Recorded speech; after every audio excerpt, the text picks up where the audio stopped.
The fifth largest financial center on Earth is open for business today.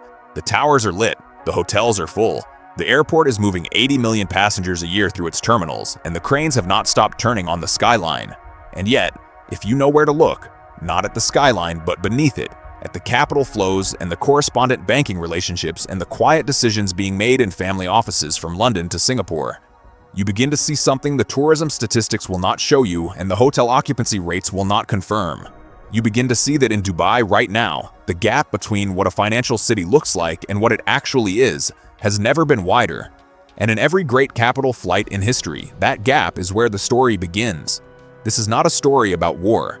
It is not a story about missiles or geopolitics or the military balance of power in the Persian Gulf. It is a story about money, about what money knows before anyone admits it, about how capital moves before the news moves, and about the oldest and most reliable law in the entire history of financial civilization, that capital does not stay where it is not safe. And safety, in Dubai's case, was never a feature of the system. It was the entire product. And that product is now being repriced in real time. To understand what is happening to Dubai right now, you first have to understand what Dubai actually was. And what it was is something that has almost no historical precedent. In the space of roughly 40 years, a city with no river, no natural port, no agricultural base, no indigenous industrial capacity, and no democratic institutions transformed itself into one of the most successful wealth attraction machines in human financial history. It did this not by producing anything in the traditional sense, but by producing a feeling. The feeling of safety, the feeling of neutrality, the feeling that whatever was happening in the world, in Europe, in Asia, in the broader Middle East, Dubai was somehow exempt from it. Dubai was the place where the rules of geopolitical gravity did not apply. And for 4 decades, that feeling was backed up by evidence compelling enough that the world's wealthiest people bet their fortunes on it. The numbers that accumulated around this bet are extraordinary. In the year before the regional tension began to sharpen, 9,800 millionaires were moving to Dubai annually, more high-net-worth individuals than were relocating to any other single country on Earth. $63 billion in private wealth flowed into the UAE in that single year alone.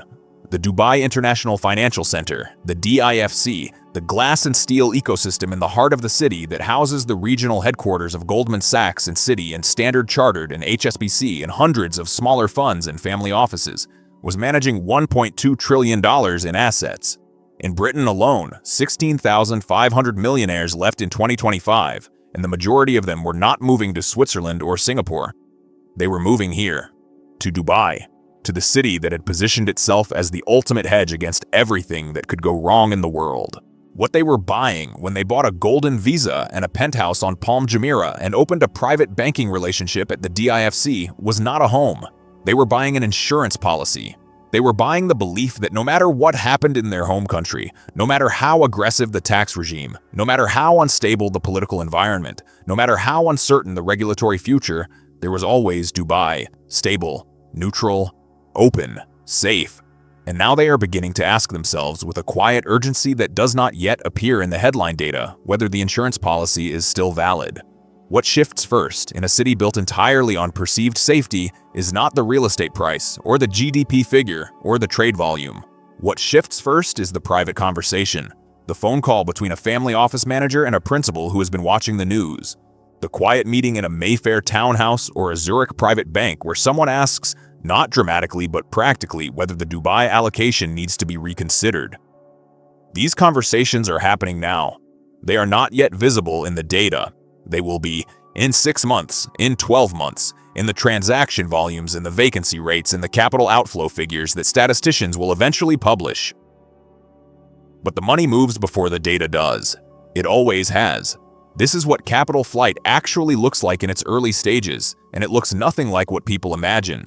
There is no panic, there is no obvious exodus, the airport is not full of frightened millionaires carrying their wealth in briefcases. What there is instead is a gradual, systematic, almost bureaucratic reorientation of risk. A pension fund quietly reduces its Middle East real estate exposure. A sovereign wealth manager in Singapore extends the timeline for a planned UAE investment indefinitely. A London family office that was 6 months away from completing a Dubai property purchase decides to wait and see. and a developer in Dubai, watching his pre-sales pipeline thin in ways he cannot yet fully explain, begins to feel a change in the atmosphere that he cannot yet quantify. In Beirut in 1975, the money left before the buildings burned.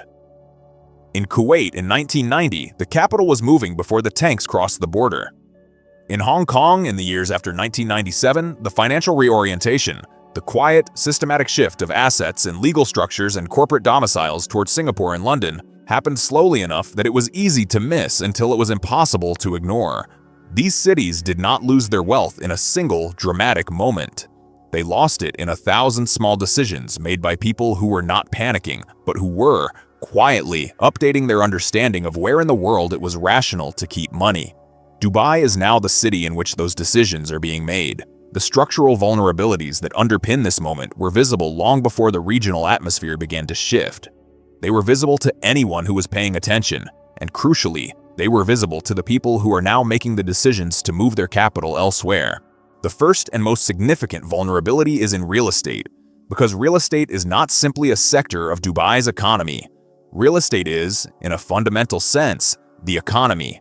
The sector contributes 17% of national GDP, a figure that has no real equivalent in any comparably developed financial city on Earth. In London, in New York, in Singapore, in Zurich, real estate is an important sector. In Dubai, it is the circulatory system. And the circulatory system was already under severe pressure before any geopolitical uncertainty arrived to compound it. UBS, in its annual Global Real Estate Bubble Index, ranked Dubai among the 5 highest bubble risk cities on Earth. Fitch, the credit rating agency, was predicting a 15% property price correction even under baseline, non-conflict conditions.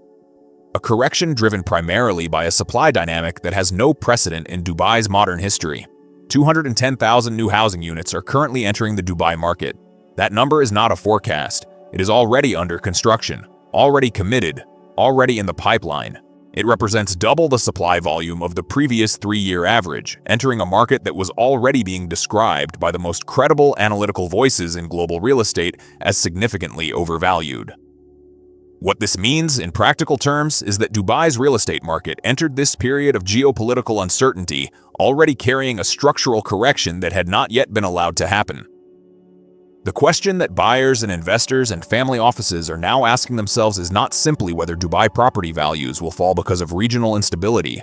The question is whether regional instability will be the event that finally allows a correction that was already overdue to express itself. Whether the geopolitical uncertainty becomes the catalyst that breaks the market's ability to sustain prices that were, by the most rigorous independent analysis, already difficult to justify.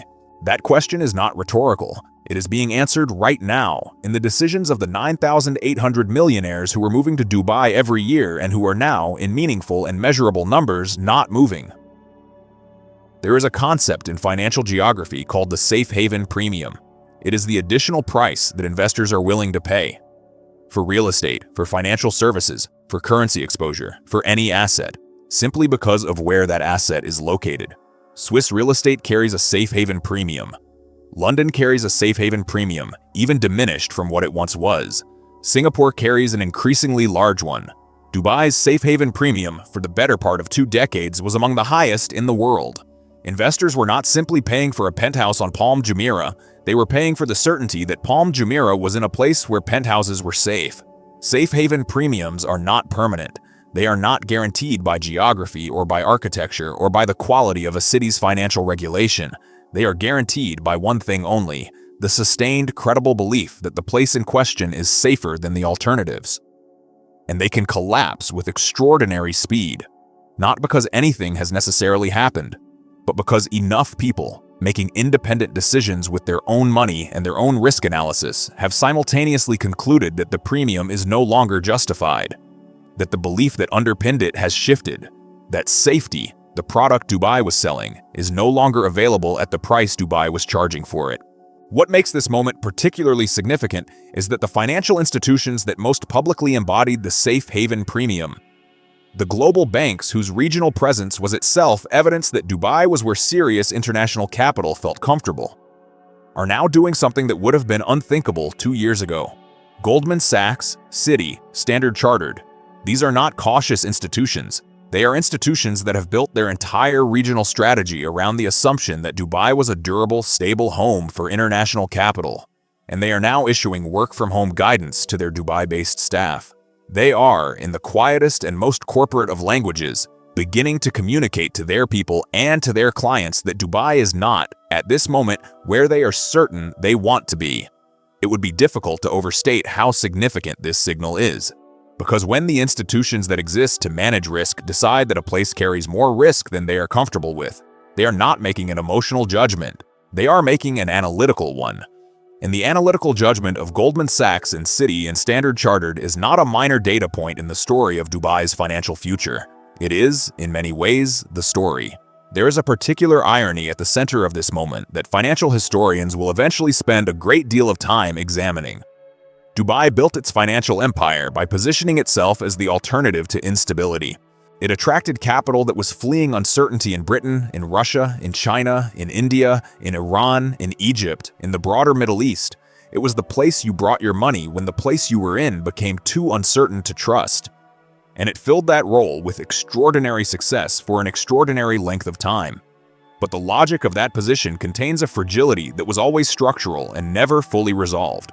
A city that is the world's financial refuge from instability is, by definition, surrounded by instability. It is located in a region where instability is not an aberration, but a recurring feature of the landscape. Dubai positioned itself as the island of calm in the sea of turbulence. And for decades, the sea was turbulent enough to keep driving capital to the island, but not turbulent enough to reach it. The city existed in a kind of geopolitical Goldilocks zone, close enough to instability to profit from it, far enough from it to remain insulated.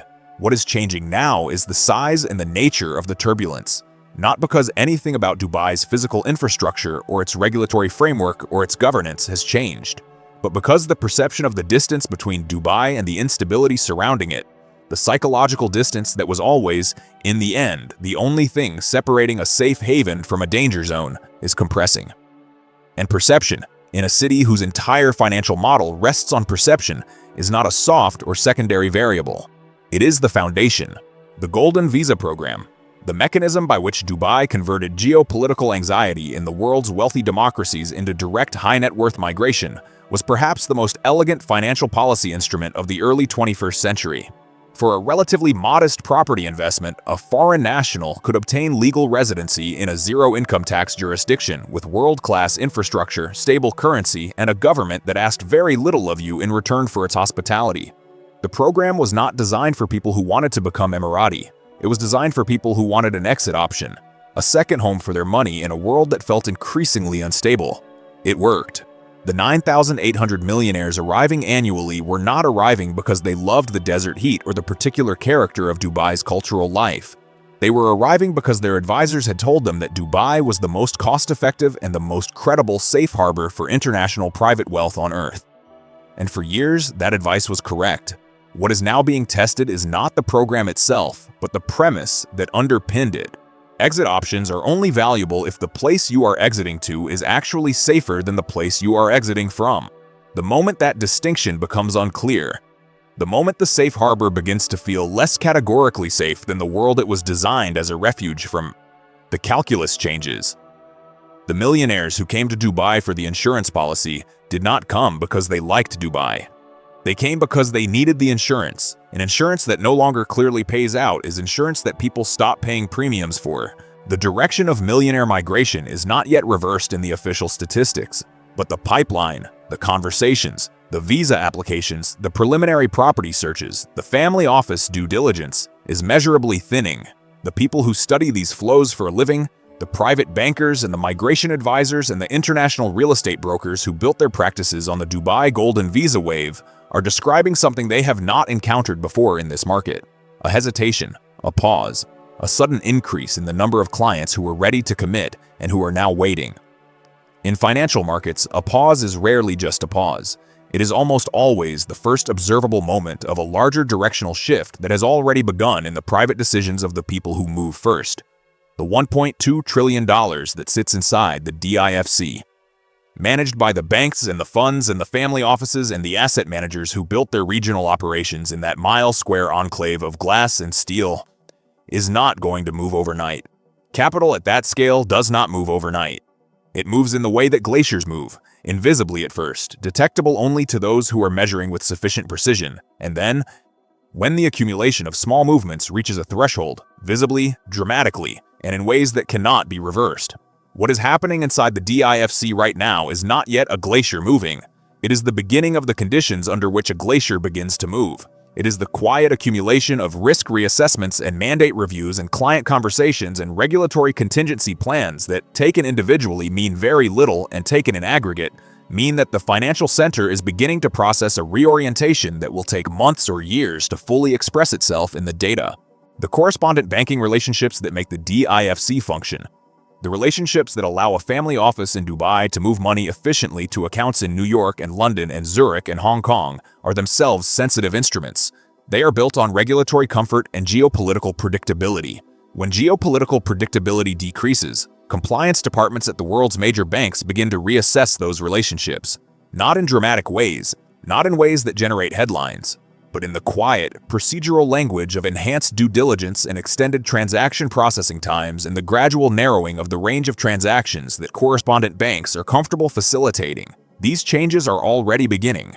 They are, for the financial professionals who operate inside the DIFC, the first tremors of something they have not felt before in this market, the real estate market, the 17% of GDP engine that turns private wealth migration into national economic output, is the place where the financial story will eventually become visible to everyone. Not yet. The headline price indices are still positive. The luxury segment is still recording transactions.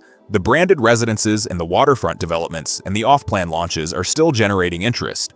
But beneath those headline numbers, the granular data that precedes price movements by 6 to 12 months is beginning to tell a different story.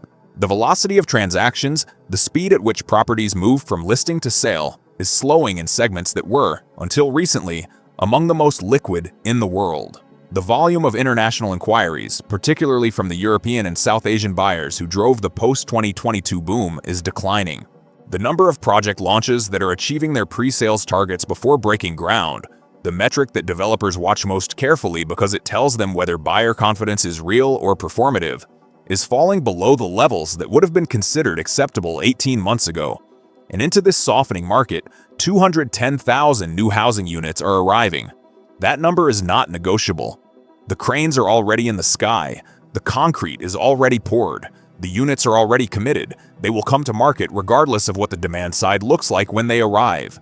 And they are arriving into a demand side that for the first time in a decade is no longer being powered by the one force that could absorb almost any level of supply. The certainty, among the world's wealthy, that Dubai was the safest place on earth to put a significant portion of your net worth into physical real estate. That certainty is not gone, but it is no longer universal, and in a market that was priced for universality, where the UBS bubble index and the Fitch correction forecast were already describing a market that had outrun its fundamental justifications, the partial withdrawal of that certainty is not a minor adjustment. It is a structural shift in the market's load-bearing assumption. There's something worth saying about the speed at which financial safe havens can unravel, not because it happens quickly in absolute terms, but because it happens quickly relative to the time it took to build them. Dubai's financial empire took 40 years to construct. The erosion of the belief that sustained it is not going to happen in 40 days, but it is also not going to take 40 years, because financial beliefs, unlike buildings, do not need to be physically demolished. They only need to stop being renewed. They only need the next cohort of buyers and investors and migrating millionaires to decide, individually and then collectively, that the story they were told about this place is no longer the story they believe. And once that inflection point is reached, once the marginal buyer becomes a seller and the marginal investor becomes a repatriator, the mathematics of a market that was already priced for maximum optimism begin to move with a momentum that is very difficult to reverse. Beirut did not think it would become Beirut. Kuwait City did not think the banks would close. Hong Kong did not think that the financial talent and the legal structures and the capital that had accumulated there over a generation would systematically relocate to Singapore. Each of those cities, at the moment when the financial reorientation was beginning, looked from the outside almost exactly as it always had. The skyline was lit, the hotels were open, the restaurants were full, the airports were functioning. And the money was already moving. What Dubai's moment reveals, and what every financial safe haven in history has eventually revealed, is that the relationship between physical infrastructure and financial reality is far more tenuous than it appears. The buildings are real. The airport is real. The regulatory framework and the zero-tax environment and the time zone advantages and the logistics infrastructure are all real. But none of them are what people were actually paying for when they moved their wealth to Dubai. What they were paying for was a story.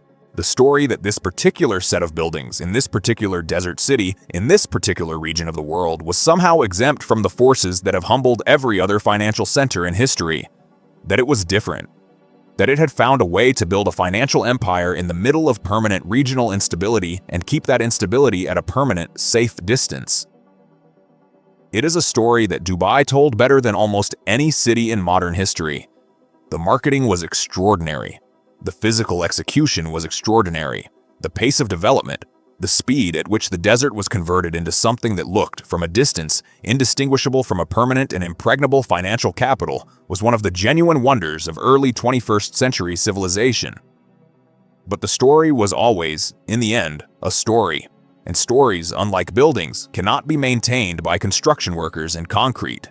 They are maintained only by the continued belief of the people who need them to be true. When the 9,800 millionaires were arriving every year, they were not only bringing their money, they were bringing their belief. And when enough of them begin to make different decisions, when the pipeline thins, when the work-from-home orders go out, when the pre-sales slow and the correction that was already overdue finally finds the catalyst it was waiting for, what is lost is not primarily the money. The money will go somewhere else. What is lost is the belief. And without the belief, the story ends. And without the story, what remains is what was always underneath it. An extraordinary collection of buildings in a difficult part of the world, looking out over a sea that does not care, built on sand. The lights are still on in Dubai tonight. The skyline is still the skyline, and the money is already deciding where it is going next.